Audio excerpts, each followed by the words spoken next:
નમસ્કાર મિત્રો આજની વિડીયોમાં વાત થશે દેશ અને દુનિયાના સુપરફાસ્ટ સમાચારની।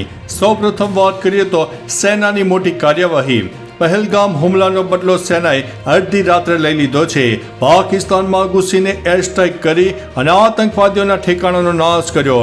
તેવામાં દેશમાં પણ સેનાએ સૌથી મોટી કાર્યવાહી કરી છે, જેમાં નક્સલવાદ વિરુદ્ધ કાર્યવાહી કરતા દેશના જવાનોએ છત્તીસગઢ અને તેલંગાણાની સરહદ નજીક બીજાપુર જિલ્લામાં 15 નક્સલીઓને ઠાર કર્યા છે। આ કાર્યવાહી મિશન સંકલ્પ હેઠળ કરવામાં આવી હતી। મિત્રો, અન્ય મહત્વના સમાચારની વાત કરીએ તો ઓપરેશન સિંદૂર પછી ભારતનો મોટો નિર્ણય। પાકિસ્તાનમાં ઓપરેશન સિંદૂરની સફળતા બાદ ભારતે મોટો નિર્ણય લીધો છે।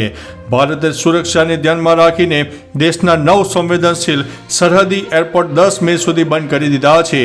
નોંધનીય છે કે બંધ કરાયેલા એરપોર્ટમાં ભુજ, શ્રીનગર, જમ્મુ, લેહ, અમૃતસર, જોધપુર, ચંદીગઢ, રાજકોટ અને જામનગરનો સમાવેશ થાય છે।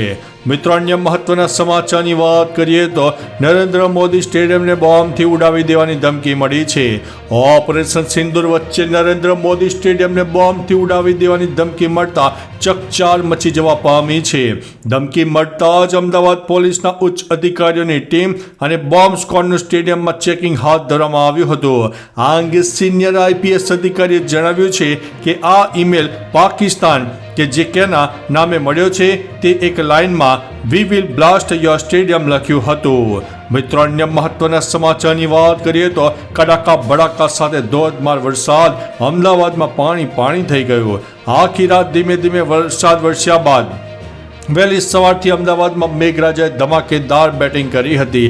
ભારે ગાજવીજ સાથે ચોમાસામાં પણ ન હોય તેવો વરસાદ વરસી ગયો, જેના કારણે ચારે બાજુ પાણી થઈ ગયું। સાંજથી અમદાવાદમાં ફરીવાર વરસાદનું આગમન થયું, જે હજુ પણ ચાલુ હતું। જાણે કે અષાઢ મહિનામાં થતા હોય તેવા કડાકા ભડાકા અત્યારે જોવા મળી રહ્યા છે।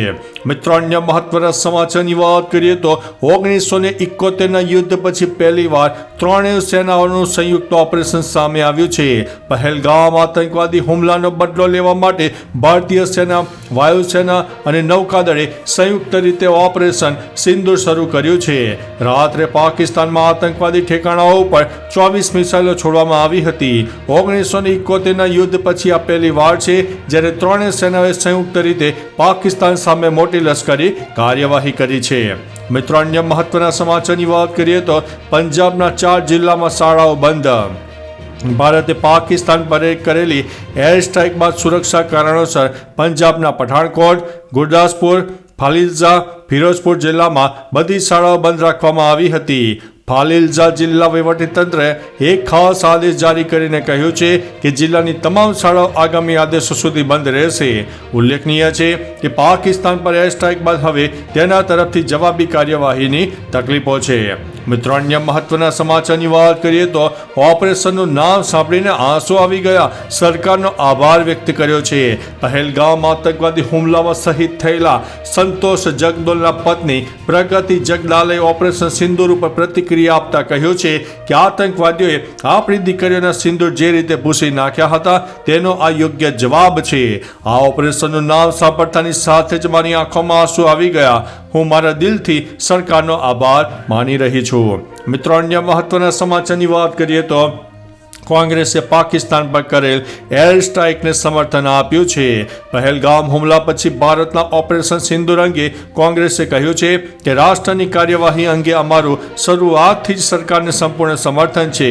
પીઓકે અને પાકિસ્તાનમાં આતંકવાદના તમામ સ્ત્રોતોને સંપૂર્ણપણે નાશ કરવાની ભારતની નીતિ અડગ છે અને આ નીતિ હંમેશા સર્વોચ્ચ રાષ્ટ્રીય હિત દ્વારા સંચાલિત હોવી જોઈએ। આ સાથે કોંગ્રેસ નેતા રાહુલ ગાંધીએ પોસ્ટ કરી છે અને ભારતીય સશસ્ત્ર દળો ઉપર ગર્વ છે। જય હિન્દ।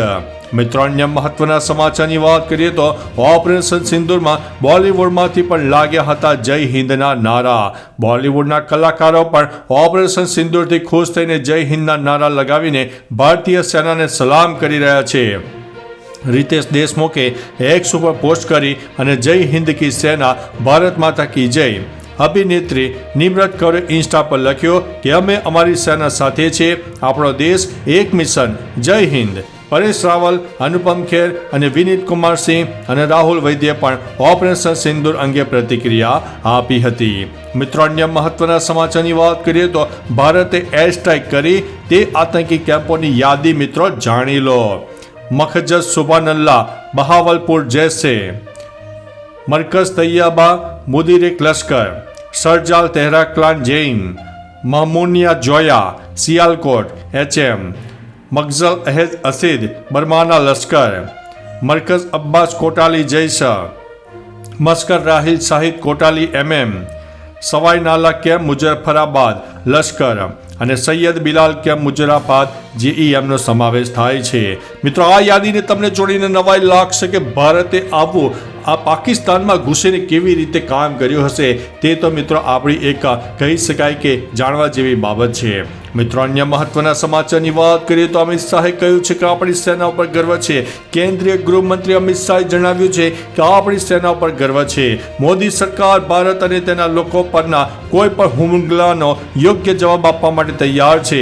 ભારત આતંકવાદને તેના મૂળમાંથી નાબૂદ કરવા માટે સંપૂર્ણપણે પ્રતિબદ્ધ છે. આપણી સેનાના આ સાહસિક પગલાથી સ્પષ્ટ થઈ ગયું છે કે ભારત કોઈ પણ પડકારનો હિંમતભેર સામનો કરશે અને પોતાના નાગરિકોની સુરક્ષા માટે દરેક શક્ય પગલું ભરવાનું છે. મિત્રો અન્ય મહત્વના સમાચારની વાત કરીએ તો પાકિસ્તાનમાં 100 કિલોમીટર અંદર ઘૂસીને માર્યા છે. ભારતે પાકિસ્તાનમાં 100 કિલોમીટર અંદર ઘૂસીને એર સ્ટ્રાઇક કરી છે. બહાવલપુરા આંતરરાષ્ટ્રીય સરહદથી 100 કિલોમીટર દૂર છે, જ્યાં જૈશનું મુખ્યાલય નષ્ટ કરવામાં આવ્યું છે. મુરીડકે સરહદથી 30 કિલોમીટર દૂર છે. અહીં લશ્કરનો કેમ્પ પણ હતો. જ્યારે ગુલપુર 35 કિલોમીટર, લશ્કરી કેમ્પ 30 કિલોમીટર, બિલાલ કેમ્પ સરહદની નજીક, કોટલી નિયંત્રણ રેખાથી 15 કિલોમીટર અને બરનાલા કેમ્પ 10 કિલોમીટર દૂર છે. સરજલા કેમ્પ 8 કિલોમીટર દૂર છે. મિત્રો અન્ય મહત્વના સમાચારની વાત કરીએ તો ભારતની એર સ્ટ્રાઇક બાદ ચીનની અવરચંડાઈ સામે આવી છે. ચીનના વિદેશ મંત્રાલયના પ્રવક્તાએ પાકિસ્તાન પર ભારતના હવાઈ હુમલા પર ચિંતા વ્યક્ત કરી છે. તેમણે કહ્યું છે કે ભારતની લશ્કરી કાર્યવાહી દુર્ભાગ્યપૂર્ણ છે. અમે વર્તમાન પરિસ્થિતિથી ચિંતિત છીએ. ભારત અને પાકિસ્તાન બંને એકબીજાના પડોશી છે અને ચીન પણ પડોશી છે. ચીન તમામ પ્રકારના આતંકવાદનો વિરોધ કરે છે.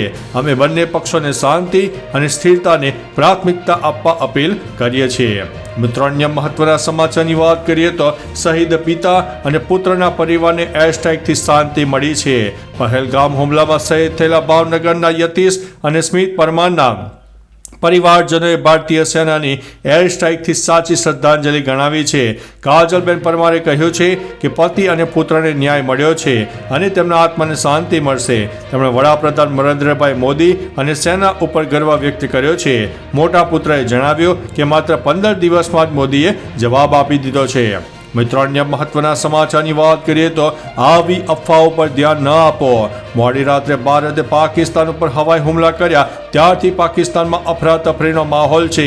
આ વચ્ચે પાકિસ્તાનીઓ દ્વારા ખોટા દાવા કરવામાં આવી રહ્યા છે. એક એવો મોટો અને ખોટો દાવો કરાયો છે કે પાકિસ્તાની વાયુસેનાએ શ્રીનગર એરબેઝને નિશાન બનાવ્યો, પણ મિત્રો આ વાત ખોટી છે. શેર કરેલો વિડીયો જૂનો અને ભારતનો પણ નથી. તેની તપાસ કરતા જણાવ્યું છે કે આ વિડીયો 2024માં પાકિસ્તાનના ખૈબર પખ્તુનખ્વામાં થયેલા સાંપ્રદાયિક અથડામણનો જોવા મળ્યો છે.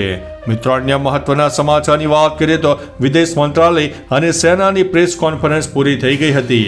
વિદેશ મંત્રાલય અને સેનાની પ્રેસ કોન્ફરન્સનું આયોજન હતું, જેમાં ઓપરેશન સિંદૂર અંગે માહિતી આપવામાં આવી હતી. આ માહિતી સેનાની નારી શક્તિ દ્વારા અપાઈ હતી, પણ કોઈ સવાલ જવાબ કરવામાં આવ્યા નહીં. અંતે વિદેશ સચિવે જણાવ્યું કે તેઓ ટૂંક સમયમાં વધુ માહિતી સાથે ફરીથી મળશે.